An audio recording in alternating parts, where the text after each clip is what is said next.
Dans cette mission de conseil euh, à l'endroit des autorités, notre action principale, c'est de répondre à des sollicitations, de saisine des autorités pour réfléchir et donner des opinions étayées, appuyées sur la science et la technologie de façon indépendante. Nous également, nous auto-saisissons des questions que nous pensons être importantes pour le devenir du pays. Et ceci dans tous les secteurs et à travers une approche multidisciplinaire et multisectorielle. Je crois que le défi principal auquel on est confronté a été de façon élogieuse, de façon très poignante, mise en relief par le directeur général de la recherche et de l'innovation. Nous produisons beaucoup de connaissances et de savoir. Mais nous avons un problème très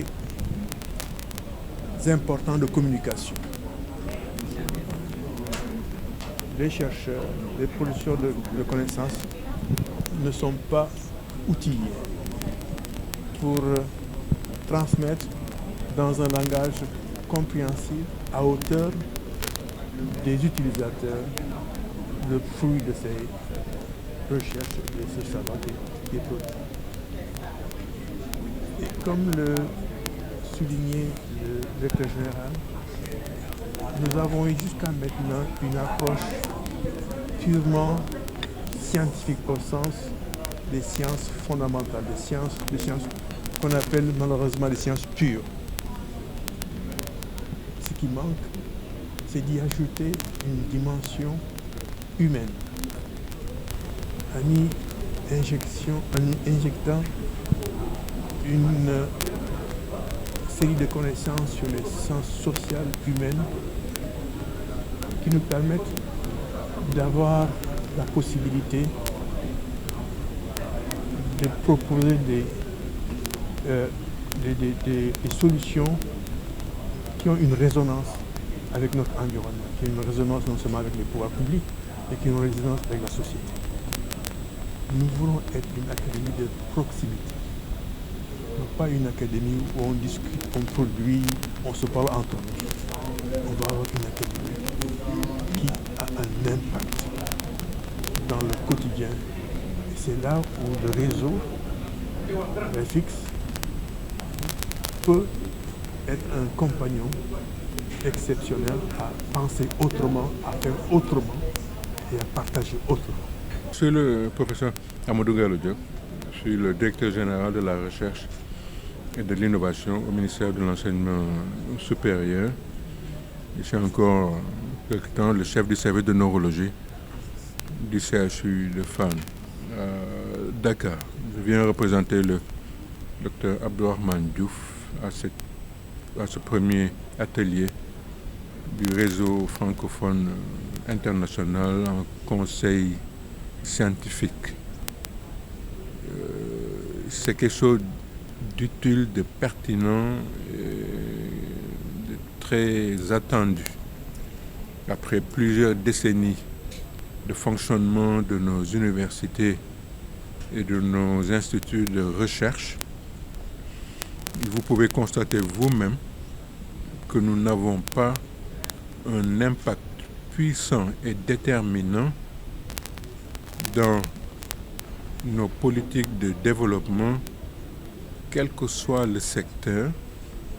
Nous sommes encore un peu trop consommateurs des acquis souvent importés et très peu d'adaptation des résultats de la recherche qui puissent de manière concrète dans notre contexte impacter sur les choix pour la transformation dans tous les secteurs de nos sociétés. Donc c'est ce qui fait la pertinence de cet atelier. Ça ne s'est jamais fait et ça met en lumière le gap qu'il y a entre l'université, la recherche, l'innovation et les besoins concrets et quotidiens de nos populations à travers des politiques adaptées de développement. Il se trouve que nous avons des ressources humaines d'une qualité exceptionnelle. Vous ne pouvez pas trouver une grande université dans le monde. Vous ne trouverez pas un grand institut de recherche dans le monde où vous ne trouverez pas la diaspora africaine. Il n'y en a pas. Nous sommes partout et très appréciés. Et pourquoi cela n'a pas un impact dans nos propres pays en développement? Voilà la raison de cet atelier.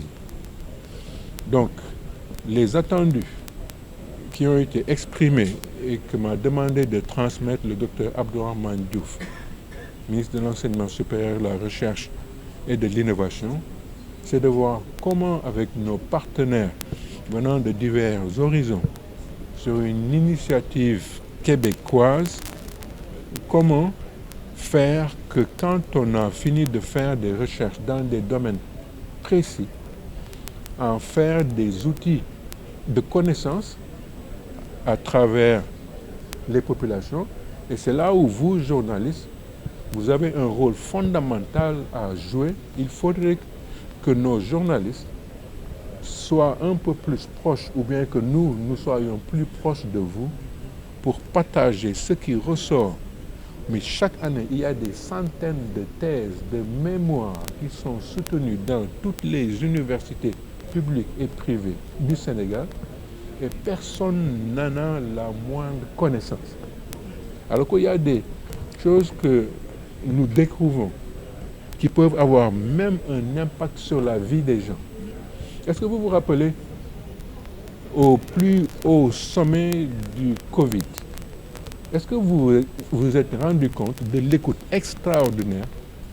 Pour la première fois, vous avez vu des chercheurs, des universitaires convoqués tous les jours à la présidence de la République, et c'est pratiquement eux, mais ça dans tous les pays du monde, qui disaient à tous les gouvernements c'est quoi ce virus, comment il se transmet, qu'est-ce qu'il ne faut pas faire.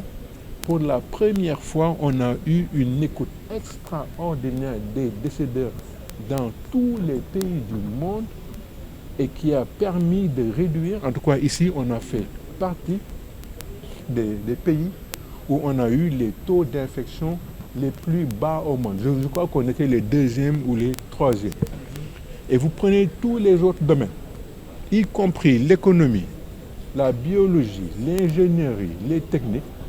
Il y a tellement de découvertes qui sont faites chaque année par des chercheurs africains, mais vous n'en voyez aucune application en termes de nouveaux outils adaptés à nos réalités pour contribuer au développement de nos pays.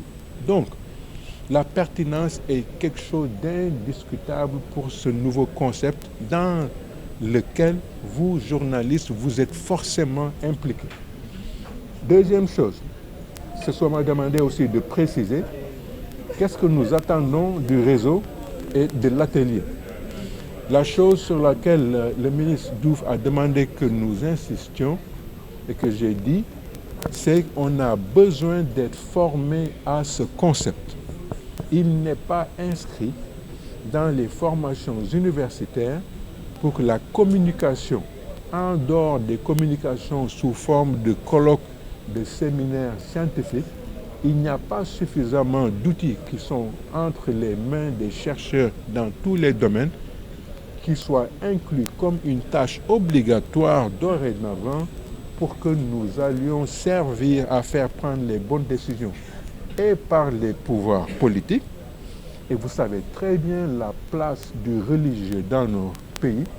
Je peux vous affirmer que quand nous donnons les bonnes informations à un khalife ou un prêtre, parce que dans sa famille, quelqu'un est mort, par exemple, d'AVC ou de crise cardiaque ou de cancer ou de diabète, et que le médecin communique avec ce chef sur les sujets en termes de prévention, je peux vous assurer que dans les mois qui suivent, vous voyez des impacts. Donc, si vous prenez les autres domaines, tant que nous n'apprenons pas à le faire, et nous n'avons pas appris à le faire, parce que ce n'est pas dans le cursus de formation des chercheurs et des universitaires et de tout ce qui sort des universités, il faut que la communication scientifique, dont une partie qui est le conseil scientifique, en priorité les gouvernements pour que ça prenne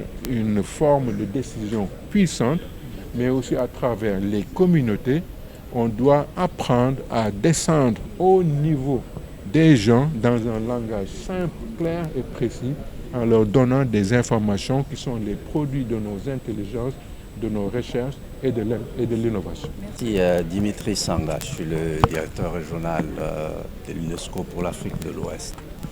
Le sujet qui nous réunit ce matin, c'est un sujet très important.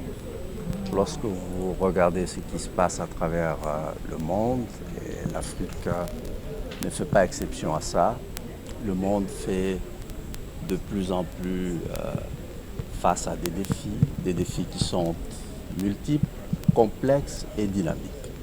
Il s'agit des questions de changement climatique, des questions de jeunesse sur ce continent, des questions d'éducation, des questions des pandémies comme la Covid-19 qui a sévi il y a encore quelques années et qui continue de manière un petit peu moins exagérée, mais qui est toujours là.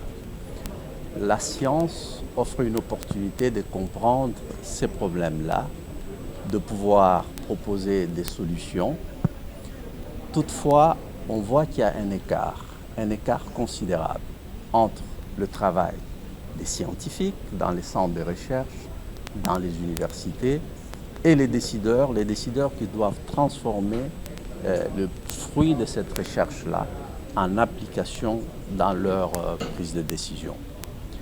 L'organisation que je représente, qui est l'UNESCO, travaille énormément sur les questions des sciences et à travers trois initiatives. La première, c'est un ensemble de programmes scientifiques. Il y a ce qu'on appelle le programme hydrologique international qui s'occupe des questions de raréfaction des eaux, des questions de ressources en eau souterraines et de ressources en eau de surface. Nous avons un programme qu'on appelle l'homme et la biosphère qui va dans le sens de faire en sorte que l'homme puisse vivre dans un environnement qu'il respecte et qui peut léguer pour le futur. Nous avons beaucoup d'autres programmes qui touchent aux questions de genre, aux questions économiques, qui font partie des programmes scientifiques qui aident les États membres à prendre des décisions éclairées. Nous produisons un ensemble de publications sous forme de rapports. Le rapport mondial sur la science, le rapport mondial sur les ressources en eau, qui sont aussi des outils qui permettent non seulement aux scientifiques, mais aux décideurs de prendre des décisions dans le processus de développement. Et finalement, nous avons un ensemble d'outils normatifs qui permettent d'encadrer la science. Parce que si la science peut nous permettre de résoudre un certain nombre de problèmes, il n'en demeure pas moins qu'il y a de temps en temps aussi des effets pervers à cette utilisation de la science. C'est ainsi que nous avons, par exemple, travaillé avec les États membres pour avoir les recommandations sur l'éthique sur l'intelligence artificielle, qui nous permet de bénéficier des avancées de l'intelligence artificielle dans les différents domaines, mais sans aussi nous permettre d'avoir les effets pervers de cette évolution-là. Nous avons des recommandations sur la science ouverte. La science coûte très cher.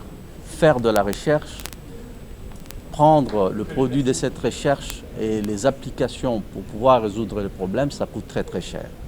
La plupart de nos pays, ici en Afrique, n'ont pas suffisamment investi dans la génération de la recherche et son utilisation. Et lorsque nous avons une possibilité d'avoir des échanges entre scientifiques de l'hémisphère nord et l'hémisphère sud, à travers la science ouverte, ça va nous permettre de minimiser le coût de cette production scientifique et de son utilisation. Et finalement, nous aidons les pays à mettre en place des programmes, des stratégies qui leur permettent d'utiliser la science au service du développement. Voilà un certain nombre de choses que nous faisons en appui au Conseil scientifique aux États membres.